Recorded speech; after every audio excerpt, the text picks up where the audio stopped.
Good afternoon, everybody. This is Lara with your Monday to Friday Bitcoin, Ethereum and XRP update. And it's the afternoon because I went surfing for quite some time today, so I am extremely happy and very tired. There's really not much to say about the markets. They've just been going sideways for weeks. It's very boring, and I really do wish they would hurry up and break out in either direction. The last time we had what we thought was a breakout, it turned out to be false. Price quickly turned back into this rectangle for Bitcoin, and it's still going sideways. And so I'm afraid this video is probably going to be a little bit repetitive. I'm hoping that it just keeps everyone calm. Don't panic.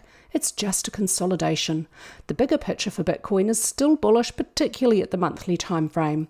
At the weekly and daily time frame, not so much because of this big time-consuming consolidation, but that's a normal, healthy part of a larger bull market. We need to see a break above resistance 71,500 to 73,100, or below support 60,700 to 58,200, preferably with push from volume, in order to have confidence we have a breakout. We saw a break below support at 60,700 on the 1st of May, but the next session didn't have follow through and then price immediately returned back. In the case of rectangles which have multiple false breakouts, it's quite common with them, you can apply a 3-day away rule in order to have confidence in your breakout. This is one technique you can use to filter out false breakouts. So if we have an upward breakout, we could consider waiting for 3 days away from resistance before we have real confidence in that breakout. Likewise downward if we see a break below support at 58,200. Price is moving sideways within the rectangle and overall volume is declining. Strongest volume is on downward sessions, however, so the short-term volume profile is still bearish.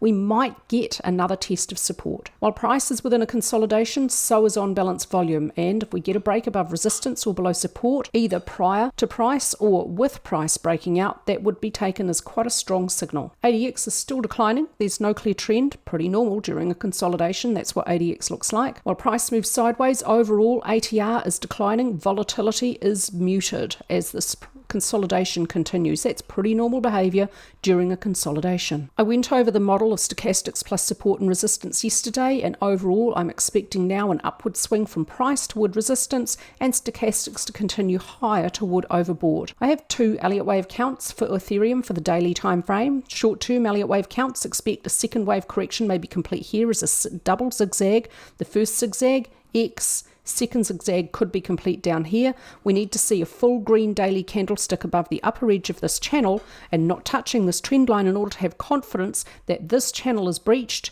and the next move is underway. That would add confidence to this wave count, expecting further upward movement for a third wave. I've added some labels into this upward movement now, and I'm going to label Minuet 1 within Minute 3 incomplete, with Subminuet 1 and 2 potentially complete here, although could move a little bit lower. Alternatively, our Elliott Wave count's the same to this point here, and then the alternate sees a double zigzag continuing. Where the first wave count saw Minuet W complete here, this wave count sees only Subminuet A within Minuet W complete down here. So Minuet W complete here rather than here, which gives A, B, C for W, X, and now A, B, C to move lower to complete the second zigzag Minuet Y within the double zigzag of Minute Wave 2.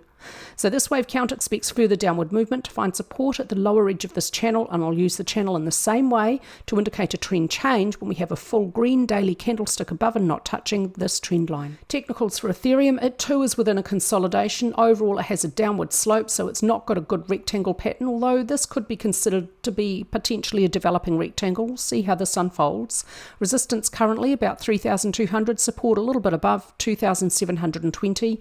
At the last 3 lows, bullish candlestick reversal patterns. It's starting to have a little bit of a cluster. Doesn't mean that we can't see lower lows. It's just starting to look like we might have had a low for the 1st of May, and that would support the main Elliott Wave count. Overall, price is moving lower. Overall, volume is declining, but likewise with Bitcoin, it's short-term downward sessions which have stronger volume for Ethereum, so the short-term volume profile is still bearish, and upward movement up off the low is really weak. That doesn't mean that low can't be sustained, because unfortunately, cryptocurrencies commonly are really weak off their lows, which makes their lows ridiculously difficult to identify. Very annoying feature for them. We have to acknowledge that we could see lower lows for the short term, but the bigger picture does still remain bullish. Not the best range for on-balance volume for Ethereum, but it does have a range. We'll just extend this out a little bit. A break above resistance or below support would give a signal. I'm going to say I'd like to have a decent move away before I have confidence in that signal. We had a bullish signal here, negated, bearish signal here, negated. A break and a move away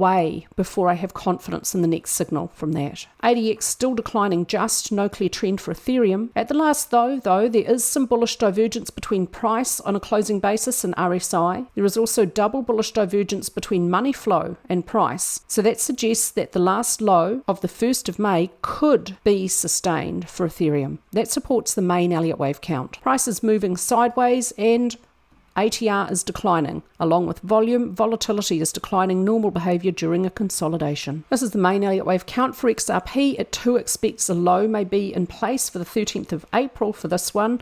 Intermediate 2 labelled as a double combination, zigzag X, regular flat for Y, intermediate 2 lasting 40 weeks, intermediate 1 lasting 34 weeks.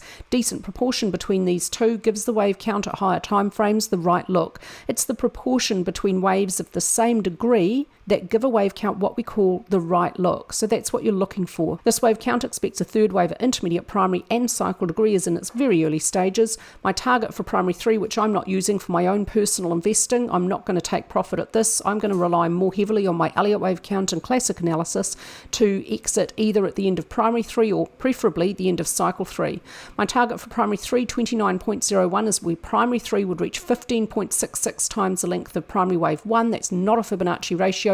That's how long primary 3 was to primary 1 within cycle 1. What I wanted to do with this target is not for investing purposes, but just to give myself an idea of what's possible given past behaviour for this market. XRP also is consolidating resistance 54.55 cents, support 49 to 46 cents. As price moves sideways, volume is declining, but for XRP, the short-term volume profile I will read as bullish due to this good, strong bullish push for the 6th of May. So the strongest volume on most recent sessions is an upward session, and again here on the 22nd of April. XRP also has a range for on-balance volume with some reasonable technical significance. The upper line has 3 tests, a very shallow slope, and is now somewhat long held.